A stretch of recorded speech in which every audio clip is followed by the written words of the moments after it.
my initial hope, my sort of working title, was I called the book The Loyal American, because it's a book about loyalty, which I realized very early on.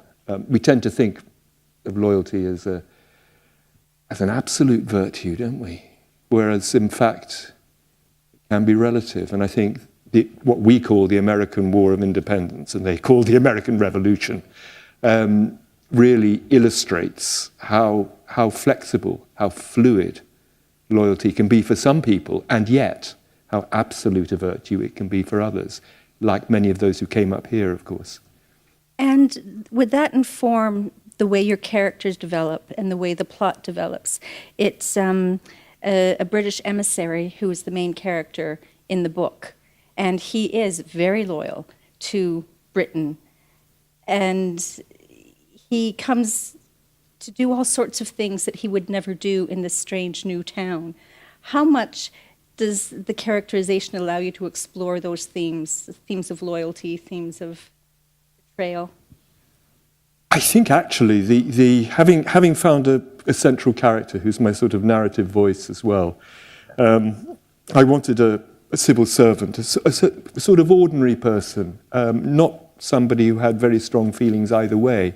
As so many English people were like that, you know, in the American War of Independence. They didn't really mind if America, if the 13 colonies became independent, as long as the trade links were kept and the social links. You know, they were the key things. But of course, the king and a few Tories in London felt very differently. So we had the war. It was such a damn silly war, actually, like so many wars are, I think. You know, people were suffering and there was so much bloodshed for so little purpose. There's so much detail in the book about the types of things that people were living with every day. There was Canvas Town, there was the fire that destroyed much of New York. How far do you go in your research to ensure the veracity of the landscape that you paint for us in your book? I get quite neurotic about research. I use the word with great accuracy and great care.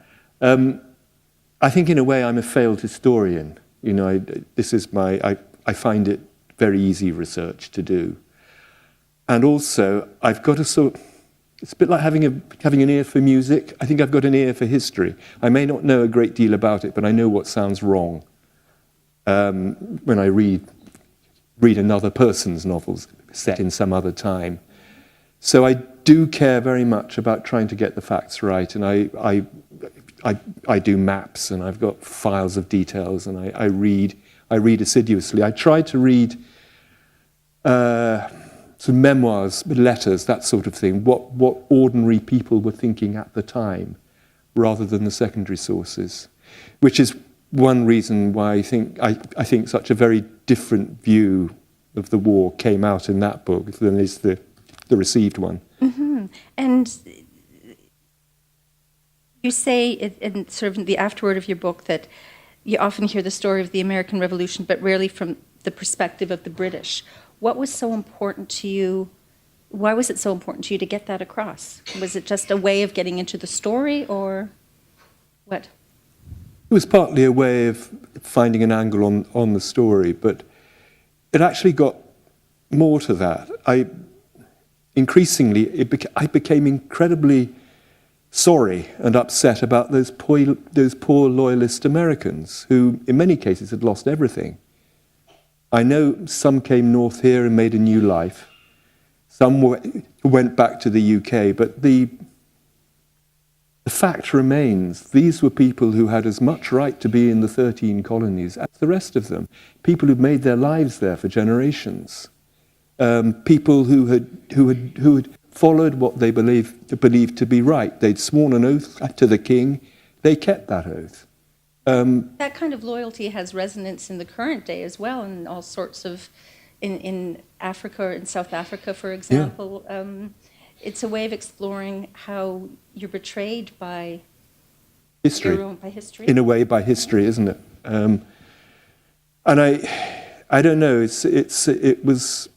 I wanted to let them speak, to sort of channel what some of them must have felt.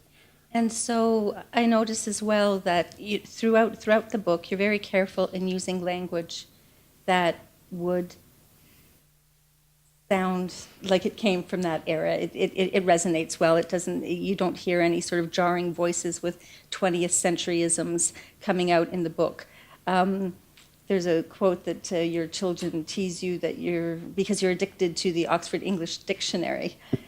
So how far do you go to how far do you go to make sure the language is true?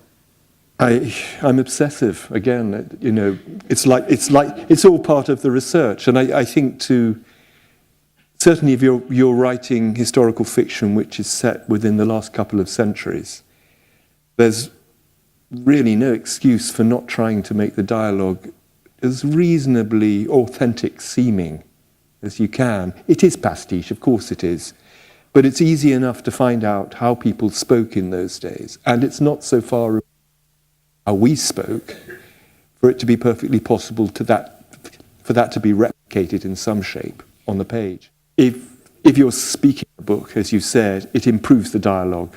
You know, you can actually hear the rhythms better. A drawback, though, is that when you're writing, you can't look back and see what you wrote in the last paragraph so easily. You can't go back to the last chapter unless it's been typed up, which in many cases it wouldn't have been. The eternal present, you're just sort of rolling on. It's more of a linear process. How often do you get the notes typed up then? How often can you sort of go back? Oh, very quickly, usually. Do say if you can't hear me, please, you know, shout or something, or wave your arms in a firm way. So very quickly you'll get them typed up and you'll look back. Will you revise at that point? Yes, I tend to do a continuous revising as I write. And then I reach the end of the first draft and think, oh, God, what a mess. And try and tidy it up, and that becomes the second draft. Now, at the bottom of your website is a very appealing picture of what I assume to be your study, lots of light and books and white. And is there any atmosphere that you need to create in order to get into the writing mode? I mean, Alice Munro, for example, she writes everything in a scribbler first, and then she types it up. Writers have their superstitions about what gets them into their writing mode. I mean, you don't seem to have much of a problem with writer's block, mind you. Well, you'd be surprised. You'd be surprised. You see me now looking pale and rather uneasy because I have been stuck on a book for the last few weeks, actually. Just can't get the plot to work its way out. Now, is this the beginning? No, I'm 100,000 words in, so it should be near the end. I know, it's scary. That's a lot of editing. You see, the trouble is I don't plan books. This is my great problem. I know some authors, they plan everything before they start writing, which is logical enough with a crime novel where you want a well-constructed. And do research as you're going. Do you go back and forth doing research as you're doing the plot then? Because things will come up, I would imagine, that you will have to go back and say, well, wait a second, how would that happen in, the end of the 18th century Britain or the United States or whatever? So it's quite an ongoing process for you. I think there are two types of research. One is the more general framework research you do at the beginning of a book. And that will often suggest ways the plot will go or introduce characters. I mean, in this book, The Scent of Death, a number of the scenes came out of my early reading, particular scenes. One on the ice near the end, you may remember.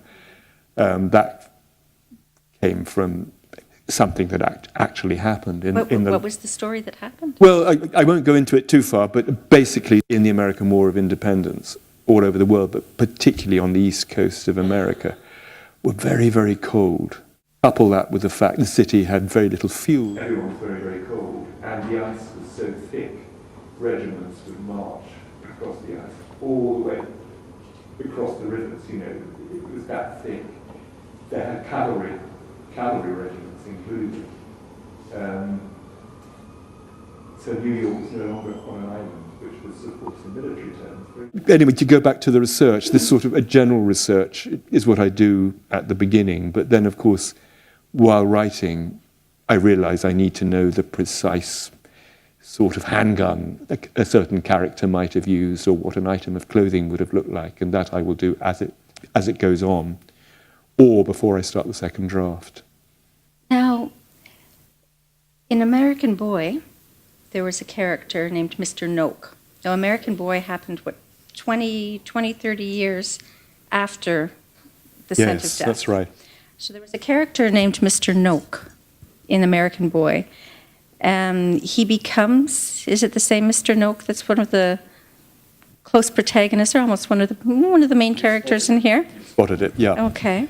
This isn't, in any sense, a sequel or a prequel to The American Boy, but it is in many ways a companion novel, both in terms of, it's really about the sort of, it's another novel that draws on the strange relationship between Britain and North America, I think, in the 18th and early 19th century. Mm-hmm.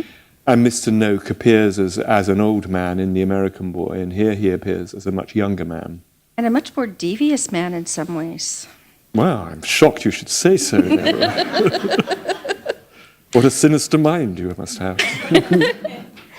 There's also a reference in The American Boy, and it was a very fleeting one, to a character named Juvenal. Juvenal.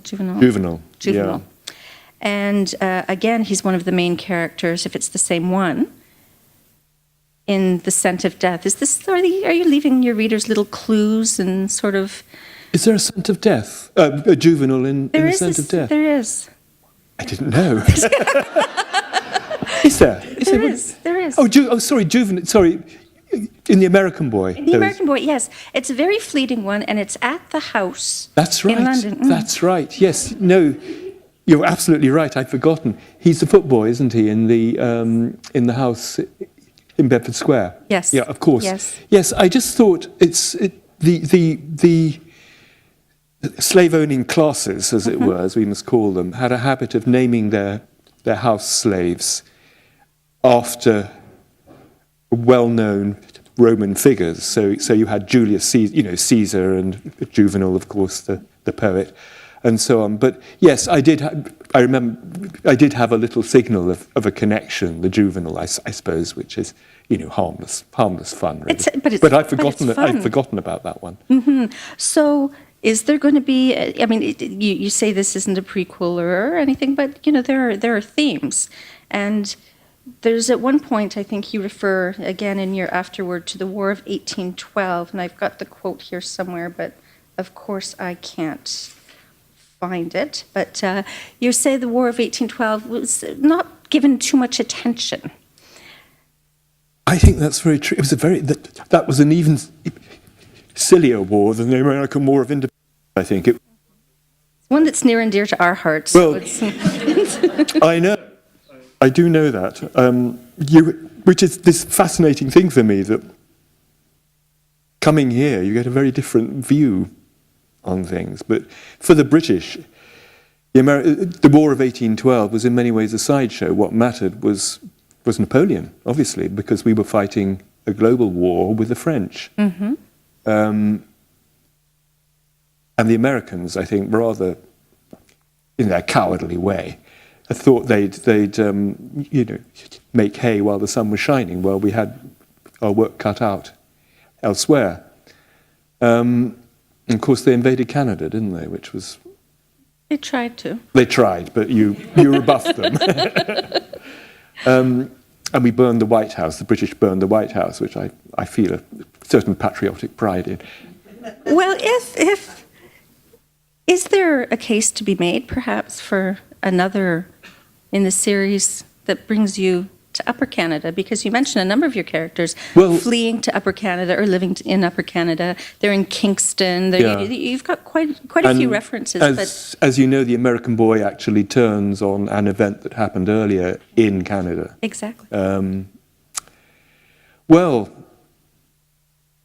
it has occurred to me. Can I put it that way? I was reading something about, what what was the governor, the first of the governors called? Simcoe, was it? Simcoe. And his wife, an extraordinary wife he had, who kept a diary, is that right? Lady Simcoe kept a diary.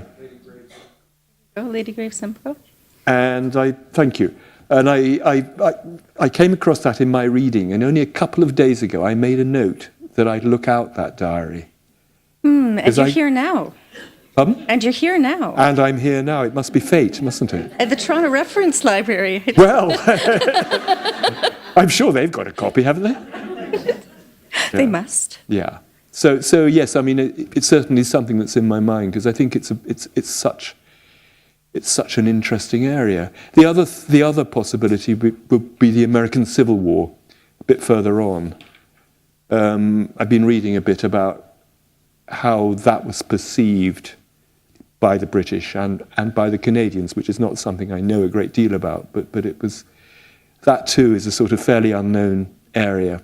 The trouble, I love the Americans, really, I'm not, I wouldn't want you to think I'm being negative at all about this, but for them, the War of Independence was where their founding myth comes from. It's very precious to them, it's very dear, and like all founding myths, it's a load of rubbish. It's very simplified. It's a sort of cartoon version of what happened. And so it is quite fun just sort of looking at some of the other side of these stories.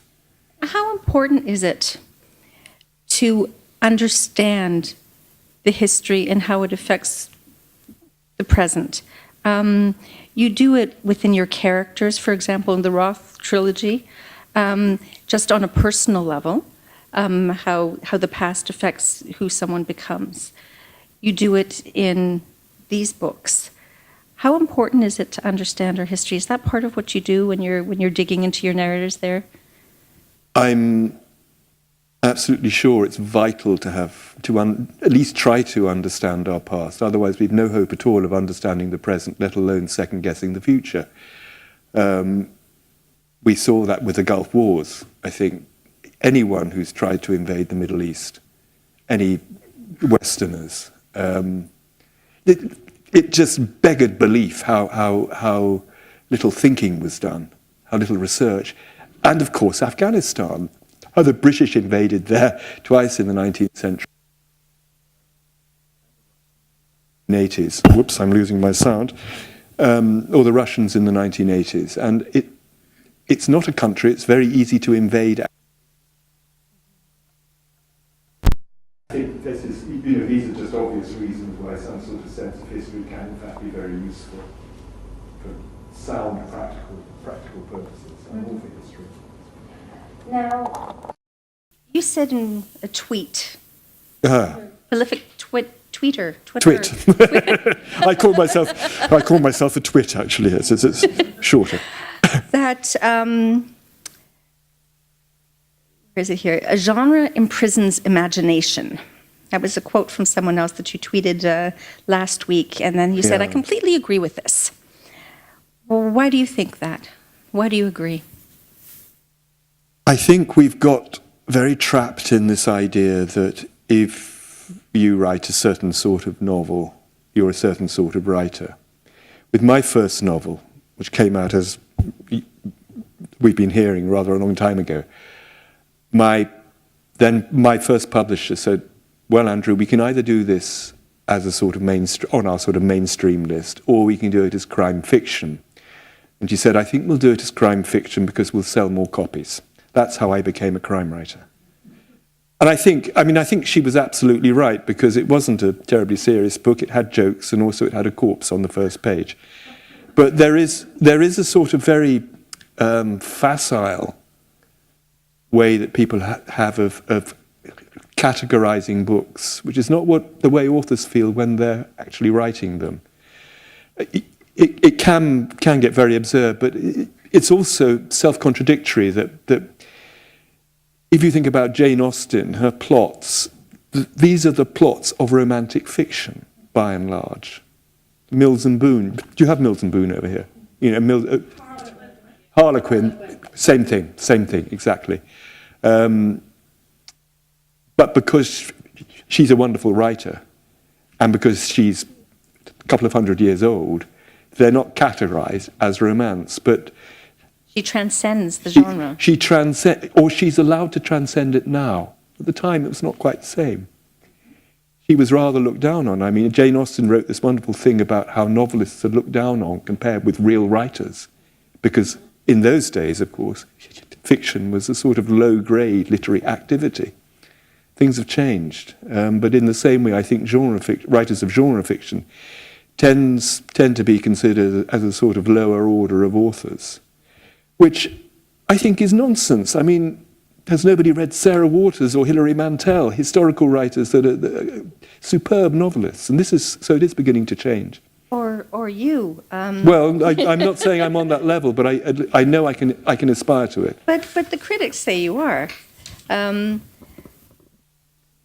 One reviewer called your Roth trilogy, quote, a meditation on what religious belief means in times of extreme crisis.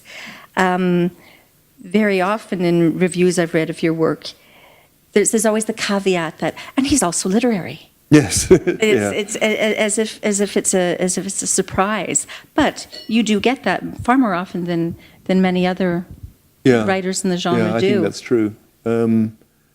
It's not always a good thing. I mean, as I'm a writer, I make my living at that. I do think about the pound, shillings and pence side of it too, and artists of all sorts are so odd. They have to make a living, which is a very practical thing, and you have to think about whether, how you pay the mortgage, how you feed the kids, on one hand, but on the other hand, you are following other goals, and it's trying to get a balance. How difficult is that to achieve? Because I would think you need a certain amount of freedom from worry of the everyday dregs of life in order to let your imagination just go. On the other hand, a spur can be quite good. Anthony Burgess once said, when asked why he wrote so much, he said, "I wrote much because I was paid little." And that's, I mean, that's what I feel. That's why I've written so much. And I think in a perfect world, I would have written less. But on the other hand, needing to write has made me write. And writers are the laziest people I know. And believe me, I know from the inside. It makes us work. I noticed I went to Chapters, which is the bookstore here, to look up your backlist. Yeah. And they weren't on the shelves. But they were available on e-reader.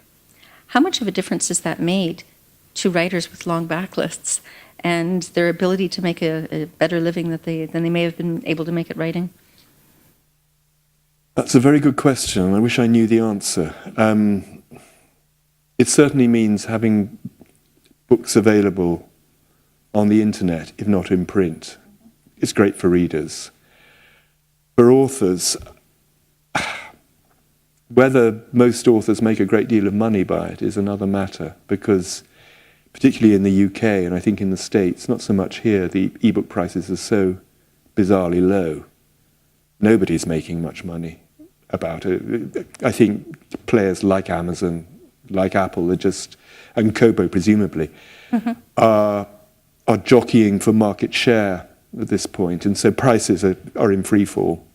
Certainly in the UK, where they're selling bestsellers in some cases for 20 pence. That's about 50 cents, really? Isn't it? Yeah. Oh, I don't think we're seeing that over here. I mean, that is... No. They say it's price promotion, but what it's doing, it's educating readers and buyers that this is the price you pay for a new book. And that's an economic model that leads to suicide, really. So that worries me. But on the other hand, what I really have liked is I've been able to bring back into some sort of life one or two books of mine that were no longer in print, and I published those myself. They're not earning a great deal of money, they earn a bit, but what is lovely is that I actually see them out there, I hear from readers who read them, and I know they're still there. Which books are those? I wrote some espionage novels in the 1980s, set in the end, well, two of them were set in the very end of the Cold War, and one was set in wartime Prague, that sort of time, and the Suez crisis in London. And they've come back into some sort of half-life. Do you ever let your detectives sort of go away? Your characters go away, or do they kind of haunt you and every once in a while come back and want their voice heard again? They wander off sometimes of their own accord, I think. I mean, this actually brings us back to something, we were talking about the commercial side of being an author. If I'd been sensible, I would have written one crime series, got that really well established, and just carried on turning them out, because that is really the easiest way to earn a lot of money, certainly as a crime writer these days, because people like series, which is fine. But I've written 2 series, each of 8 books, with the same central characters. But I found the more I wrote, the harder it was to keep fresh. There's a sense you're turning the machine, you're turning out machined products. Agatha Christie would never admit she was a writer. She said, "I am a sausage machine." And she was a lot more than that. She was a wonderful writer in many ways. But I think she still felt she had to turn out the book a year, and this book would have a very tight formula behind it. You've churned out at least a book a year. Yeah, in average. But you haven't you've managed to keep them fresh. On the other hand, unlike Agatha Christie, I'm not rich.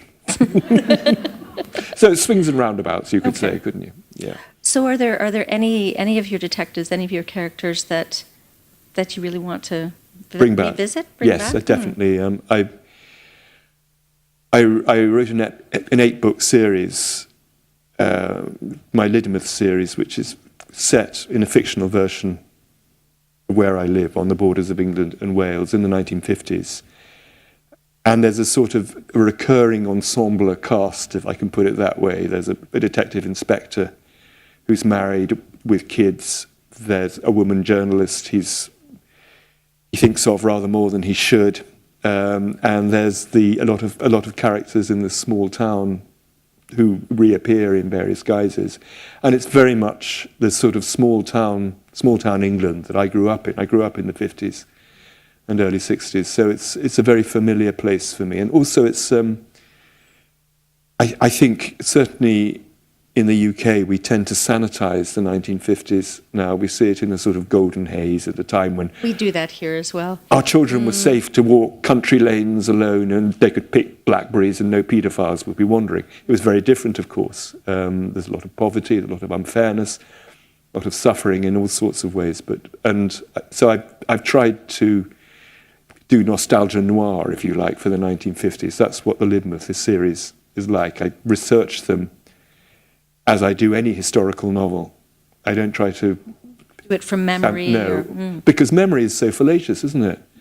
Memory is such an organic thing. It changes. The longer you remember something, the more it changes. Which is why I never ask people about the 1950s, because they always tell you something, then it turns out it really happened in 1969 or in 1942. Honestly, they've got no sense of preciseness in time, so it's always wise to go back to original sources. Now, you live in a place called the Forest of Dean, which I have to admit I giggled at when I heard, because if there's any name of a place that a crime writer should come from, it's the forest of somewhere. How much of an influence does that have on your writing? The place, the Forest of Dean? The short answer is it's had a lot. I've known it since before I became a writer. When I wrote my first book, my wife and I were living in London. But we came down to the forest every weekend we could manage. It was where we had the honeymoon, put it that way. So it was always where the heart was for us. And so as soon as we could, before the first book had even been published, in fact, we moved down to the forest. Partly because it was so cheap, because it's a long way from London and the housing stock isn't terribly grand. It's not a rich area. But there's a lot of forest. It's a publicly owned forest. It used to be a royal hunting forest in Norman times, and before that it was simply the prehistoric forest. Nowadays, of course, it's a managed forest, but it's been managed for so long and in so many ways. There's been so much industry there which has been covered over. Coal mines lie glossed over There are with layers and trees. layers There are and layers of history, layers of industry, and layers of trees. If you go back far enough, you find the Romans and the Celts. And underneath the forest, there are these huge caverns, huge limestone caverns, where anything can happen. And so I find it a totally magical place. And the great thing is for us, as it's publicly owned, we can go anywhere, which my wife and I tend to walk there at least 4 or 5 times a week, for a couple of hours a day or something, or an hour a day. And it's our thinking time. She's an artist, and she also helps me. And so very often we'll just plod along side by side on this forest path, meeting no one, because it's, by English standards, it's a large forest, and thinking. And it's where so much of the creative thinking gets done. I don't want to be twee about it. We don't sort of say, oh, there's a bit of inspiration up there, dear. Would you like it, or shall I have it? It's more just something about being in the forest, walking, the rhythm of the walking, not seeing anyone else except ourselves. It seems to get the brain working. It's when you start thinking through possibilities. So you allow yourself the freedom to think. Yeah. And the freedom for your mind to wander, and you give yourself the time, and you're away from the hustle and bustle of London. What would have happened if you'd stayed in London? I'd be a very different person. I think I'd be less happy, and I'd almost certainly be richer. But hey, what can you do? Now, you're very engaged with your readers on Twitter, on your website. Why do you engage so much with your readers? Not every author does. It's partly, I suppose, this sense that I ought to at least make some token gesture towards trying to market myself, which I'm not very good at. I don't have that American ability. The Americans are so good at this. There's the dig at the No, North Americans. I'm truly full of admiration. I've got a lot of room for them, and if only I had the same skills, which I don't. But I did start using the web, using the internet and Twitter. And the thing is, it's such fun. You're actually reaching out to readers, and people get back to me. In fact, there's one in this room who is the reason she contacted me by email, and she's the reason I'm here in this library. But that's a long story. I won't go into it now. Oh, is that ever neat? Pardon? She invited you and said... She suggested I should come to Toronto, and it just led on from there. Isn't that wonderful? Yeah, and I've just met her here this evening. I expect she's blushing now. So it's kind of like internet dating for the bookish crowd? What a mind you've got, Deborah.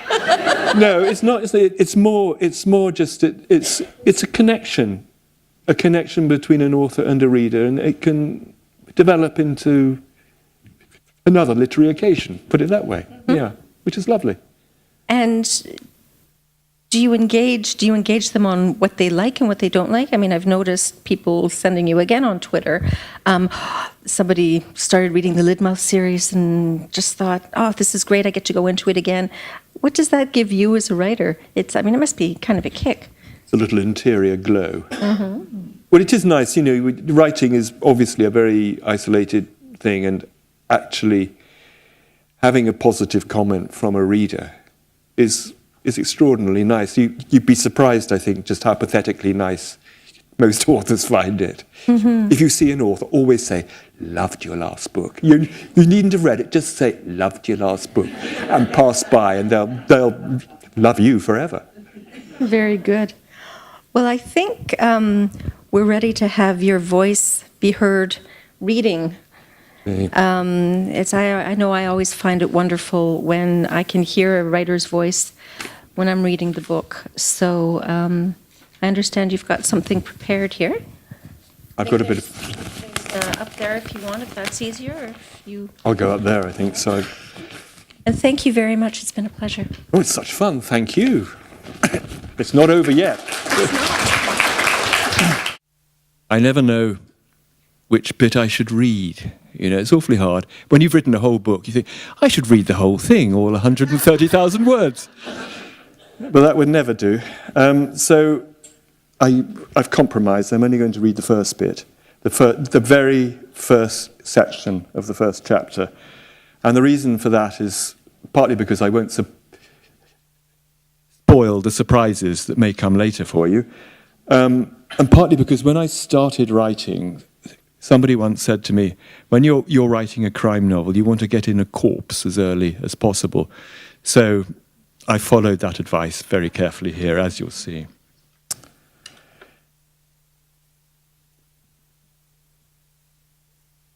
This is the story of a woman and a city. I saw the city first, from afar, as it shimmered like the New Jerusalem in the light of the setting sun. I smelled the sweetness of the land and sensed the nearness of green growing things after the weeks on the barren ocean. We had just passed through the Narrows between Long and Staten Islands and come into Upper New York Bay. It was Sunday, the 2nd of August, 1778. The following morning, Mr. Noak and I came up on deck an hour or two after dawn. The city was close at hand. In the hard light of day, it lost its celestial qualities and was revealed as a paltry and provincial sort of place. We had heard that a fire had broken out in the night. Nevertheless, it came as something of a shock to see the broad pall of smoke hanging over the southern end of the island, which was where the city was. The stink of burning wafted across the water. Fires smouldered among the stumps of the blackened buildings. Men scurried along the wharves that lined the docks.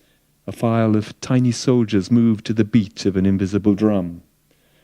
"Oh, it's as if the town's been sacked," I said. Mr. Noak leant on the rail. "The captain says it must have been set deliberately, Mr. Saville. This is the second fire, you know. The other was 2 years ago. They blamed the rebels then, just as they do now." "Surely New York's loyal." "For some people, sir, loyalty is a commodity. And like any other commodity, I suppose it can be bought and sold." I confess I expected a finer prospect, I said, something more like a city. "It looked well enough before the war, sir.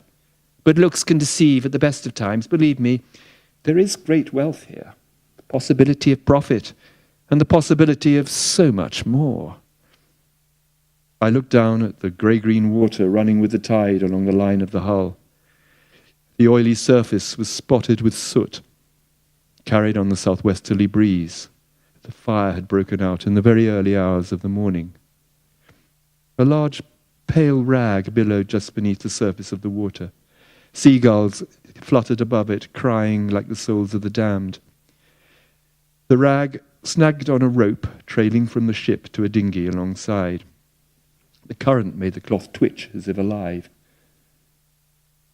The rag had a long tail, which was barely visible beneath it and entangled with the rope. It made me think of a merman or some other strange creature of the sea. Beside me, an officer said a few sharp words to a sailor who, a moment later, leant over the side with a long boat-hook. "Distressing," Mr. Noakes said, and clicked his tongue against the roof of his mouth. I glanced at him. "What is?" Noak nodded at the merman. The sailor had twisted the boat-hook into the rag. The water slapped and curled around it, growing cloudier and greyer. Looks do deceive, at the best of times. Not a rag, I thought, a shirt. The sailor heaved the boat-hook and its burden upwards. The shirt rose a few inches above the water. It twisted. There was a sucking sound, as if the merman had smacked his lips. A waft of foul air rose up, forcing us to step back and cover our noses and mouths. But for an instant, I saw the merman's face. Or, to be more exact, I saw where the face would have been, had it not been eaten almost entirely away by the creatures of the deep. And nor did this merman have a tail. Instead, 2 legs waved behind it. I glimpsed the discoloured flesh, flaking from swollen thighs, and I smelled rotting meat. The body fell back into the water. The current drew it swiftly away from the ship, and with it went the smell. "Can they not bury the dead?" I said. "He was probably a prisoner from one of the hulks upstream, sir. Most of them are sailors from captured privateers. They tip them over the side. Surely they deserve something better than this. Oh, there are so many of the knaves, sir. He knew he was only a rebel after all. And this is cheaper, too. Though as far as His Majesty's treasury is concerned, it will come to the same thing. No doubt someone will claim the allowances due for the shroud, for the cost of the committal, and so on. I looked downstream. In the distance, the seagulls were dancing like blackened cinders against the blue sky. But their body was no longer visible. The sea was greedy. As I told you, sir, Mr. Noak went on, there is a possibility of profit here, and that is true even in wartime. Indeed, it is truer in wartime, perhaps, than in peace. That was the first dead body that I saw in New York, and the first of the 2 dead men that I saw that very day. As an individual, this one meant nothing to me, then or now. He or I had nothing in common apart from our shared humanity. I would never learn his name, or how he died, or who had thrown his corpse into the East River. Thank you very much.